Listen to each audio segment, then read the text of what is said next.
Bonjour,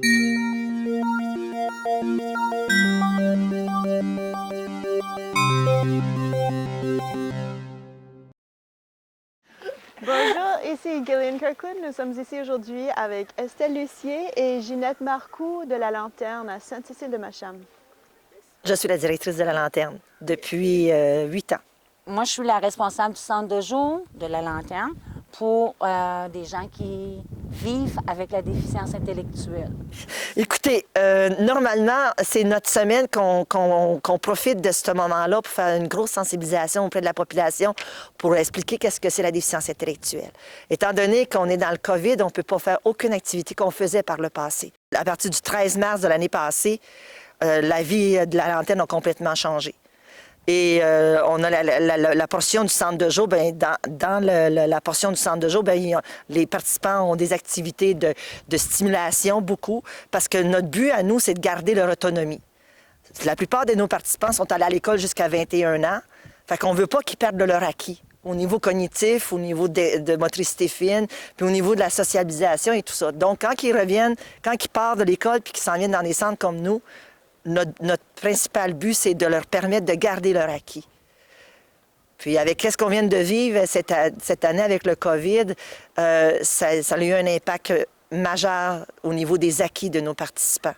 On a un atelier d'alphabétique, on a un atelier de gym, on a des jeux de société, on a nos ateliers d'art et Psychothérapie, oui. Donc les gens sont vraiment impliqués. C'est pas nous qui faisons tout. Ils doivent, eux, développer cette habileté-là. Donc, on les aide à développer tout ce qui est sensoriel, motricité, mais l'intellectuel aussi. Bon, au moment qu'on a été fermé, on a fermé le 13 mars 2020. 2 semaines après, on était... Puis l'aréna ici, vu qu'on loue les locaux dans le bâtiment de l'aréna, on fermait complètement l'aréna. Physiquement, on ne pouvait plus venir ici, mais on n'était pas organisé. Notre système informatique était désuet, on n'avait pas assez de laptops pour tout le monde. Fait que ça a été une réorganisation du jour au lendemain avec pratiquement rien. Donc, puis, normalement, une personne avec une déficience intellectuelle, pour leur permettre de bien vivre les événements, on les prépare d'avance. Tandis que la situation qu'on vit actuellement, on n'a pas pu faire cette préparation-là. Fait que du jour au lendemain, ils venaient à La Lanterne, puis le lendemain, ils ne viennent plus. Ils ne comprennent pas pourquoi.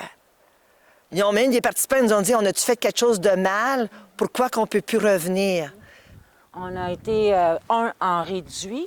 Donc, les gens ont perdu un petit peu cet esprit d'équipe, de groupe, d'énergie aussi. On les sent beaucoup plus vulnérables. Hein? Le fait d'avoir toujours été enfermés, ça a été comme... Ah, je me trouve... Je fais quoi? Quand j'ai commencé à recevoir des consignes des normes sanitaires qu'on devait suivre, le cartable, c'était un pouce. Là, j'ai un 2 pouces et demi. Puis comme vous pouvez voir, je vais être obligée de changer. Mais imaginez-vous, on porte des lunettes, on doit mettre une visière, puis on doit mettre un masque, puis on doit avoir une visière. Puis on parle à notre participant qui a de la misère à comprendre qu'est-ce qu'on a, les consignes qu'on a à lui dire. La solitude, la solitude. Tout était fermé. Ils ne pouvaient même pas aller chercher une frite. Ils ne pouvaient pas aller au dépanneur. Pour eux autres, c'était difficile, ça. On a reçu la priorisation vaccinale du milieu communautaire. C'est un document qui nous a été envoyé par le regroupement des intersectoriel des organismes communautaires de Montréal. Maintenant, comme je vous ai dit, la priorité vaccinale, on était supposé d'être le 2e groupe. Et on a reçu un communiqué qui nous a dit qu'on passait au 9e groupe. Fait qu'avant qu'on soit vacciné, là, ça ne sera peut-être même pas avant le mois de juin. Je pense que les définitions que les ministères ont, puis la réalité qui se passe sur le terrain, on dirait qu'il n'y a pas de... Ils ne sont pas nécessairement en symbiose. Parce qu'ils disent que, bon, des patients à haut risque. Une personne avec une déficience intellectuelle qui ne peut pas mettre un masque, parce que si elle porte un masque, elle se désorganise parce qu'elle se sent comme oppressée ou quelque chose, fait qu'elle peut devenir agressive, elle peut être en danger pour elle-même, elle peut être en danger pour son environnement aussi. Souvent, ils ne peuvent même pas porter le masque. Est-ce que le haut risque qui parle, est-ce que c'est juste au niveau maladie ou c'est au niveau comportemental? C'est ce qu'on se pose comme question parce que nous, en tant qu'organisme en milieu rural, on fait partie d'associations pour avoir aussi le son de cloche de tous les autres organismes des autres secteurs. Puis on se rend compte que le ministère n'a peut-être pas pris en considération le côté affectif, le côté mental des gens. Mais le plus gros impact, je pense, c'est vraiment une désorganisation. Puis toute la programmation a été changée, donc il faut tout réorganiser, puis il faut ramener les gens. Parce que nous, notre but, c'est vraiment qu'ils soient autonomes. J'ai une semaine, je reçoa des normes sanitaires spécifiques à suivre.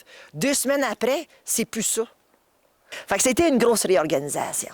Mais on a passé à travers, on a appris des nouvelles choses, il y a des choses qui vont rester. Oui, ça nous a amené certaines difficultés, mais ça nous a amené aussi du bon. Il faut quand même dire, on s'est réinventé, mais on n'a comme pas le choix. Mais regardez, on a bien hâte que ça finisse. Merci beaucoup, Ginette, Estelle. La page média de Galen Kirkland.